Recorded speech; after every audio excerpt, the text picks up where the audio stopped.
All right, today we're going to dive into a really fascinating kind of person. You know the one, someone whose strength seems almost superhuman, like it was forged in the toughest circumstances imaginable. We're going to unpack the very architecture of that resilience. You know who I'm talking about, right? We've all seen this person. While everyone else is in a full-blown panic, they just seem steady. They're not checked out, they're just, well, seasoned.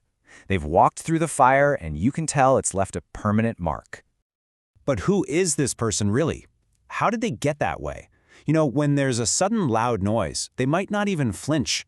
It's like their internal alarm system has dealt with way bigger threats, which brings up a really important question about how their mind actually works. And here's the thing that's so interesting. Their mind isn't broken, not at all.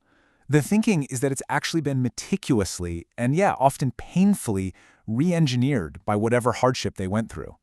It's not a bug, it's a feature, a hard-won one. Now, this isn't just some poetic idea we're throwing around. This transformation is a real, recognized psychological phenomenon. It was first identified by psychologists Richard Tedeschi and Lawrence Calhoun, and it has a name that completely changes how we think about coming back from adversity.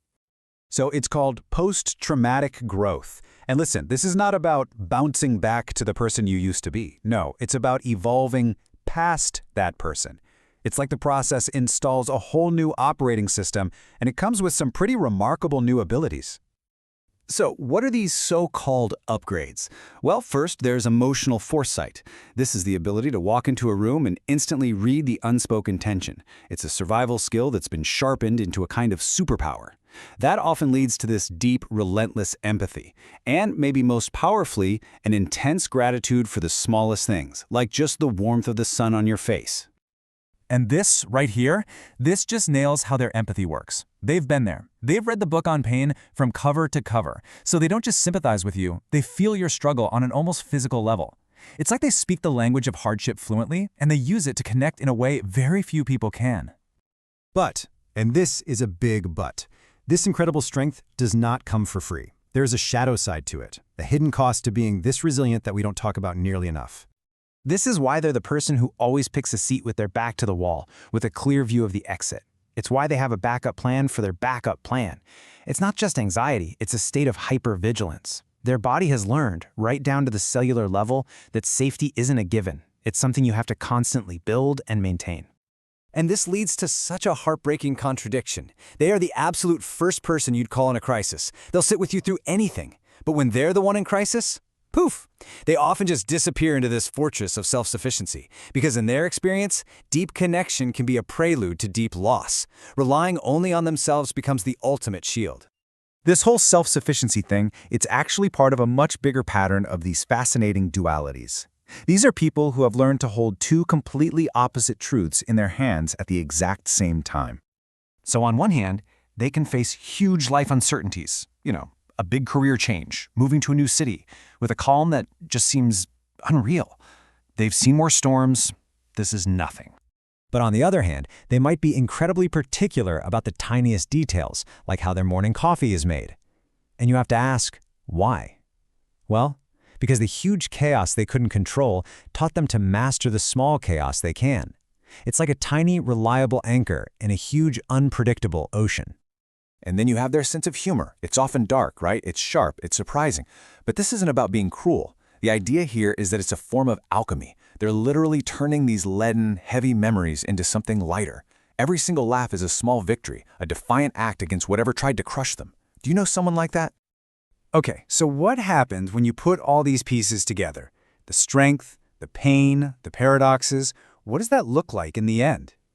It's about something much deeper than just surviving. It's about a profound integration of everything. Underneath all that strength, there's often this quiet grief. A grief for a former self, that more carefree person who trusted easily, who didn't know the world could be so heavy. But that grief doesn't break them. It actually refines them. It makes them more deliberate, more appreciative of what real peace feels like. That's really the key. Their experiences aren't just things they endured. They've been metabolized. They've been turned into fuel. And that's what allows them to hold those opposite truths at the same time: profound sorrow and radical joy, deep trust and wise caution. And this might be the most powerful way to think about it. Resilience isn't about being fearless or never feeling pain. It's about the ability to stand firm, to keep shining your light, even when the waves are crashing all around you. It's just knowing how to stand in the storm. So ultimately, when you see a person like this, you're not just looking at a survivor, you're looking at an artist. Someone who has taken the broken pieces of their life and reassembled them into something new, something strong, something beautiful. Kind of like that Japanese art of kintsugi, where they mend broken pottery with gold. So what we've seen is that true resilience isn't about being unbreakable. It's about finding strength in our scars and turning our pain into wisdom. And that really just leaves us with one final thought to chew on. We all face storms. The question isn't if we'll break, but what kind of masterpiece we'll choose to build from the pieces.